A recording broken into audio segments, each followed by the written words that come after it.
Hello प्यारे बच्चों, आइए बच्चों, राष्ट्रीय आय एवं योग्यता आधारित परीक्षा के लिए आज हम लोग रीजनिंग वाले पोर्शन से शब्द समानता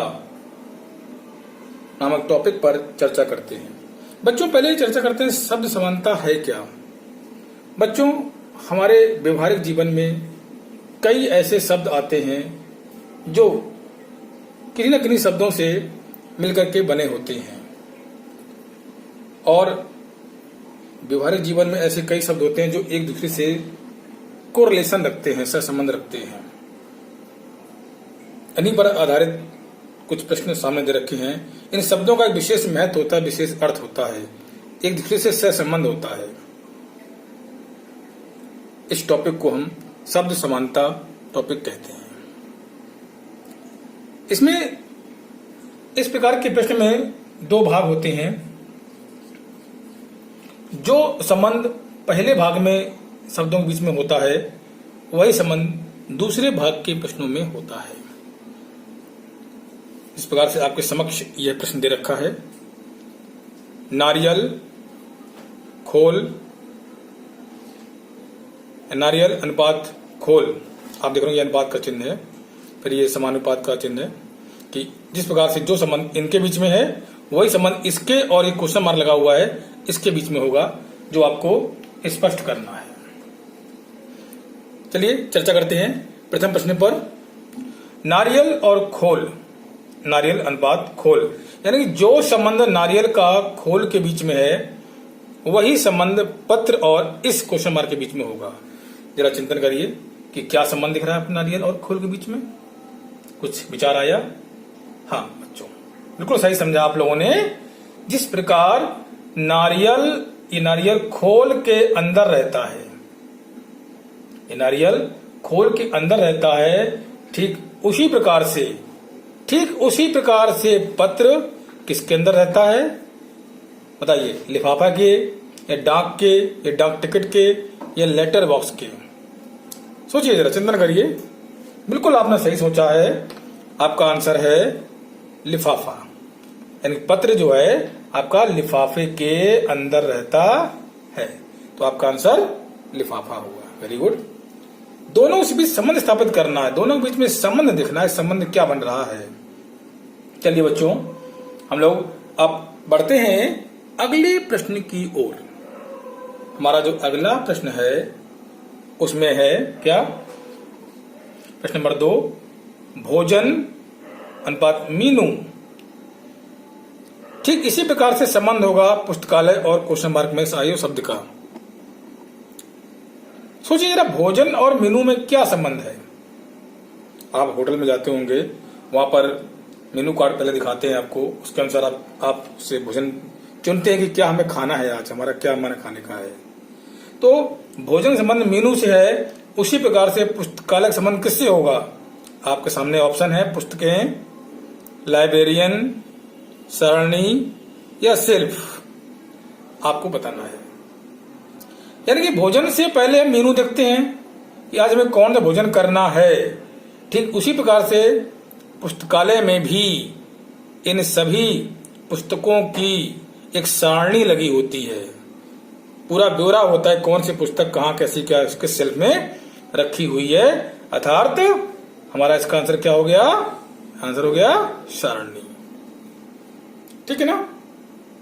यानी संबंध स्थापित करना, आपको देखना है कि इसका संबंध जो संबंध भोजन का मीनू से है वही संबंध पुस्तकालय का इन 4 ऑप्शन में से सारणी का होगा। चलिए अब अगले प्रश्न ध्यान देते हैं। अगला प्रश्न है आपका प्रश्न नंबर 3, समारोह, थिएटर, भोज क्वेश्चन मार्क। यानी कि आपको देखना है कि समारोह और थिएटर, यानी कि समारोह जो होता है कहां होता है? थिएटर में होता है। कोई बड़ा फंक्शन ऑर्गेनाइज करना होता है, कोई थिएटर होता है, वहां पर हम समारोह स्थापित करते हैं। अतः भोज यानी कि भोजन व्यवस्था, एक भोज होता है ना, सामूहिक भोज। सामूहिक भोज कहां करते हैं? अब आप सामने ऑप्शन है पार्टी, रात्रिकालीन भोज, होटल या दोपहर का भोजन? बच्चों सीधा सा उत्तर है कि भोजन हम कहाँ करते हैं? होटल में करते हैं। भाई समारोह कहाँ कर रहे हैं? थिएटर में कर रहे हैं। तो भोज कहाँ करेंगे? होटल में करेंगे। खाना हम लोग होटल में खाएंगे। ठीक है, चलिए प्रश्न नंबर 4 ध्यान देते हैं। प्रश्न नंबर 4 है ये। दिन का जो संबंध सप्ताह से है वही संबंध सप्ताह का इस क्वेश्चन मार्क वाले आंसर पर होगा। सोचिए जरा कि दिन का संबंध सप्ताह से कैसे हुआ? दिन से सप्ताह बनता है, यानी 7 दिन मिलाकर के एक सप्ताह बनते हैं। उसी प्रकार से आपको यहां पर आंसर निकालना है कि सप्ताह कि इसी का संबंध जो है इस सप्ताह में इन ऑप्शन में से किसका होगा? ऑप्शन आप सामने है, वर्ष, दिन, महीना या घंटा। अब देखिए दिन मिलाकर के सप्ताह बनता है, इसी प्रकार से सप्ताह मिलाकर क्या बनेगा बच्चों? बनेगा महीना। ठीक है ना?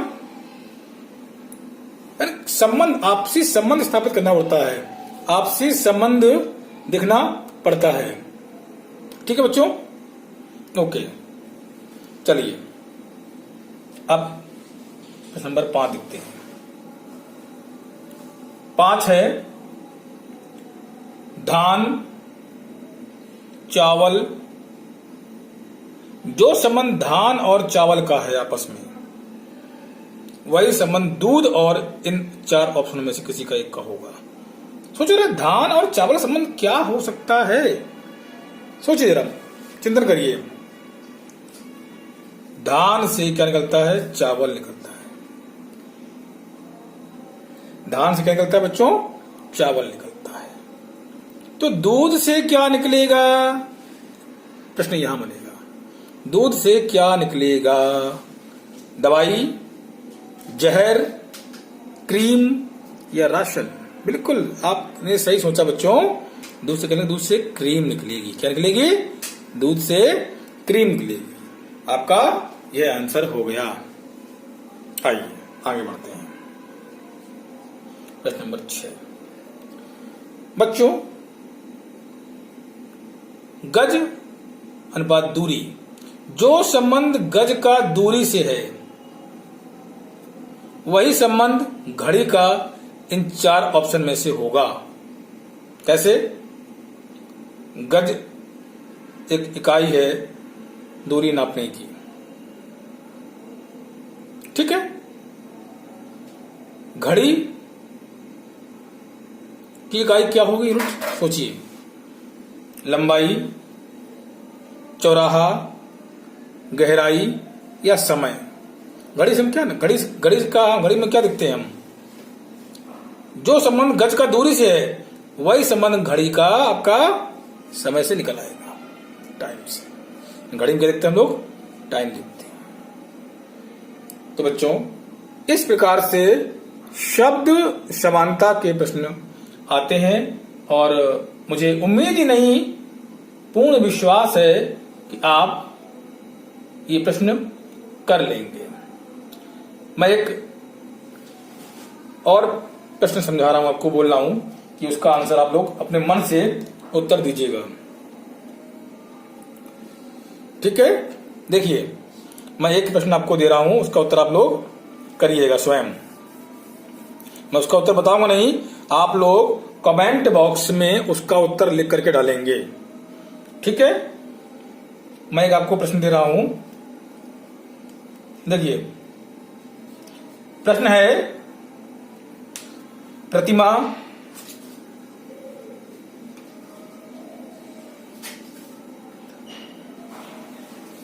मूर्तिकार,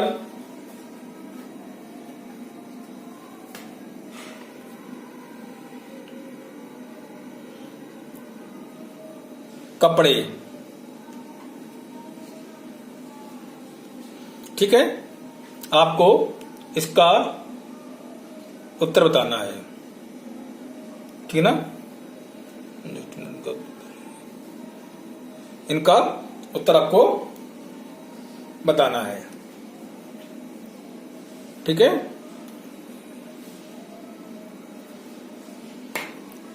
आपके सामने ऑप्शन है मैकेनिक,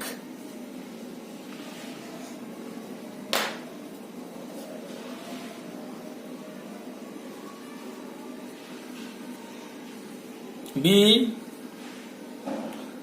हलवाई,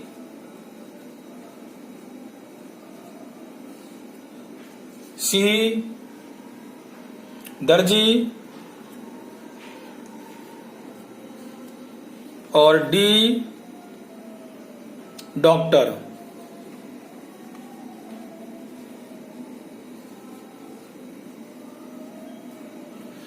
आपको इस प्रश्न का उत्तर कमेंट बॉक्स में लिख करके डालना है। फिर से एक बार प्रश्न सुन लीजिए। प्रश्न क्या है? प्रतिमा मूर्तिकार, जो संबंध प्रतिमा का मूर्तिकार से है वही संबंध कपड़े का किससे होगा? आपके सामने ऑप्शन है मैकेनिक, हलवाई, दर्जी, डॉक्टर। इन चार में से जो भी उत्तर हो आप उसका उत्तर कमेंट बॉक्स में लिख करके जरूर डालिएगा।